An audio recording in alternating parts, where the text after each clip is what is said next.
So yesterday, a report surfaced that 2 American lawmakers introduced a bill in the United States Congress seeking to impose sanctions on Rabiu Musa Kwankwaso, the former governor of Kano State, over alleged violations of religious freedom. Now, on the surface, that may sound like just another foreign policy headline, another diplomatic disagreement, another international rebuke. But when you begin to examine the timing, the political context, and the personalities involved, something feels distinctly off. Just weeks after Oluyaremi Tinubu, the wife of President Bola Ahmed Tinubu, paid a high-profile visit to the United States, and amid swirling allegations that the administration authorized a $9 million payment to American lobbyists to influence U.S. policy on Nigeria, suddenly 2 Republican congressmen unveiled legislation targeting Kwankwaso, a man who has not held executive office since 2019. You have to ask yourself, why now? Why him? And why in this precise political moment? The bill reportedly seeks to impose a visa ban on Kwankwaso and freeze any assets he may have under U.S. jurisdiction, citing allegations of religious persecution during his time in office. Let us be very clear about something from the beginning. Religious violence in Nigeria is tragically real. It is persistent. It is devastating. Communities have been torn apart. Innocent lives have been lost. That is not up for debate. But the question here is not whether religious tensions exist. The question is about selective accountability. Why is a former governor, who left office years ago, being singled out at this particular time, while individuals currently occupying powerful positions in Abuja, individuals with far more recent and documented controversies, remain untouched and comfortably secure within the federal cabinet? Let us rewind and examine what happened in the months leading up to this proposed sanction. Reports emerged that the Tinubu administration allegedly paid $9 million to American lobbyists in Washington to shape U.S. policy narratives about Nigeria. Shortly after those reports gained traction, First Lady Oluyaremi Tinubu embarked on a carefully choreographed visit to the United States. The optics were polished, meetings were arranged, public appearances were coordinated. The objective appeared clear: soften Nigeria's image in Washington and reframe the administration's international standing. She was publicly praised by Donald Trump as a highly respected person. She appeared on American media platforms and called for stronger U.S. engagement in Nigeria's northern region. And then, almost on cue, this bill targeting Rabiu Musa Kwankwaso emerges, not targeting the sitting vice president, not targeting ministers with controversial security records, but targeting a former governor who currently serves as an opposition political figure. The timing does not feel accidental. It feels surgical. Kwankwaso left office in 2019. In 2023, he ran for president under the banner of the New Nigeria People's Party and finished 4th. Since then, he has remained politically active, criticizing the federal government, consolidating his influence in Kano, and importantly, refusing repeated overtures to defect to the ruling All Progressives Congress. But beyond these visible actions lies something that truly unsettles the current political establishment: the growing speculation about a potential 2027 alliance between Rabiu Musa Kwankwaso and Peter Obi. Think about electoral mathematics. Peter Obi commands massive support in the southeast, the south-south, Lagos, and parts of the north-central. Kwankwaso maintains a formidable stronghold in Kano, Nigeria's second most populous state, and wields significant influence across the northwest. Together, they would represent a cross-regional coalition capable of mounting a serious challenge to President Tinubu's re-election ambitions. An Obi-Kwankwaso ticket would be a nightmare scenario for the ruling party. It would consolidate opposition votes.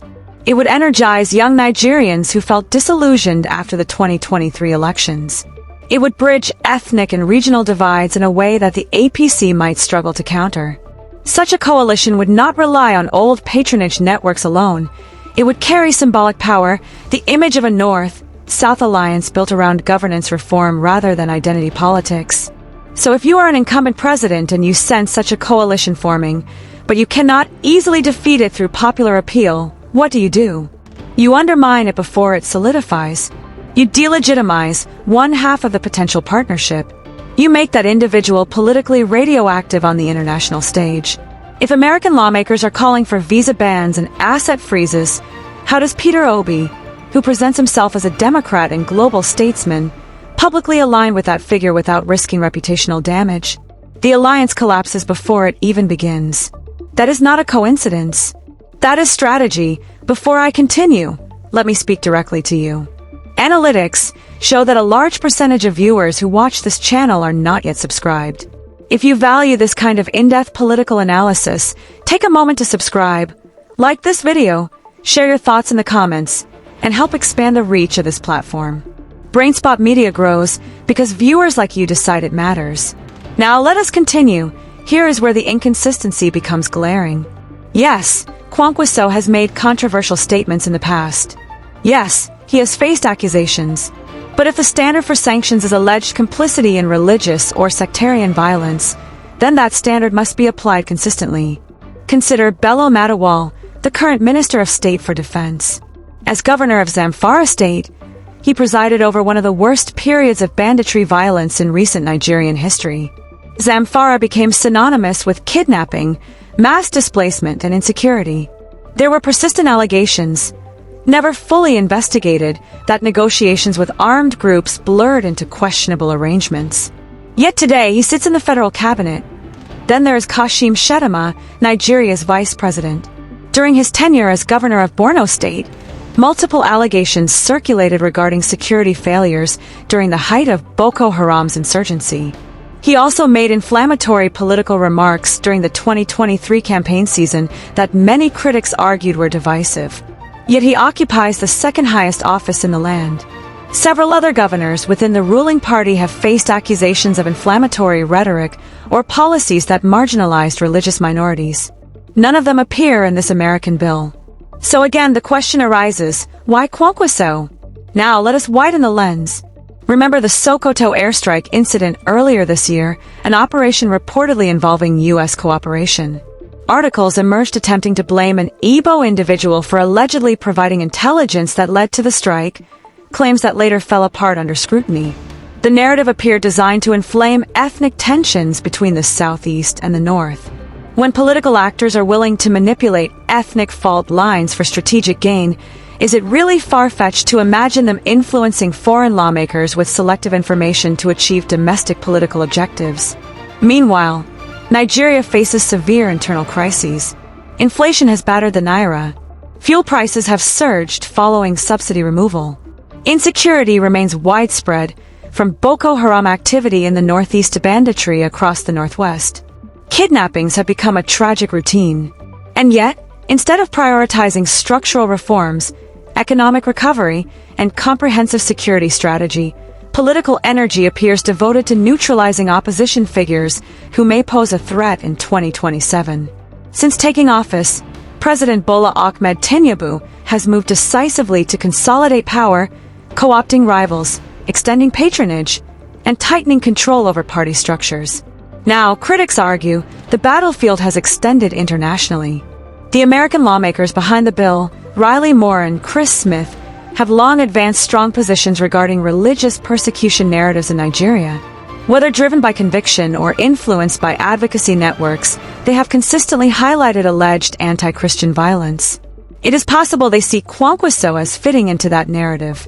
It is also possible they have been presented with selective evidence aligning with both their ideological priorities and Nigeria's domestic political chessboard. Whether they are conscious participants in a broader strategy is almost beside the point. The signal has been sent. In practical terms, the bill may never become law. Many congressional proposals die quietly in committee. Passage would require approval in both chambers and the president's signature. But legislative success is not necessarily the objective. The objective may be reputational. Once a name is associated with potential sanctions, doubt is planted. Alliances become complicated, political calculations shift, and that alone may serve the strategic purpose. The tragedy in all this is not merely the political maneuvering. It is that ordinary Nigerians continue to bear the consequences of elite competition. While politicians maneuver for 2027, families struggle with rising costs of living. While alliances are sabotaged behind closed doors, communities grapple with insecurity. The selective targeting of one opposition figure, while overlooking others in power, fuels cynicism. It reinforces the perception that politics in Nigeria is less about justice and more about survival. We're still some distance from the 2027 election, yet the shadow campaign has clearly begun. Rather than waiting to defend his record before voters, President Tinubu appears determined to shape the field of competitors in advance. The Kwankwaso sanctions proposal may be one move in a much larger and more complex political chess game. But there is a risk in overplaying strategy. Nigerians are increasingly aware. They are increasingly skeptical. Attempts to suppress potential coalitions could, paradoxically, strengthen them by creating a shared sense of grievance among opposition forces. History shows that when governments focus more on eliminating challengers than delivering results, public frustration eventually surfaces in unpredictable ways. An Obi-Kwankwaso alliance, should it materialize, would test Nigeria's democratic resilience. But so too will the methods employed to prevent it. The central question is not simply whether sanctions will pass or alliances will form. The deeper question is whether Nigeria's democracy can mature beyond zero-sum power struggles and toward genuine governance. President Bola Ahmed Tinubu fought hard to become president. He achieved that ambition. The responsibility now is not merely to retain power, but to justify it through effective leadership. If energy devoted to political containment were redirected toward economic stabilization, security reform, and national reconciliation, the political landscape might look very different. The coming years will reveal whether consolidation or transformation defines this administration. I am Brainspot Media, bringing you analysis that cuts through noise and examines the forces shaping our political future. If you found this deep dive valuable, subscribe, turn on notifications, like this video, share it widely, and join the conversation in the comments. Stay informed, stay engaged, stay vigilant. Thank you for watching, and I will see you in the next video.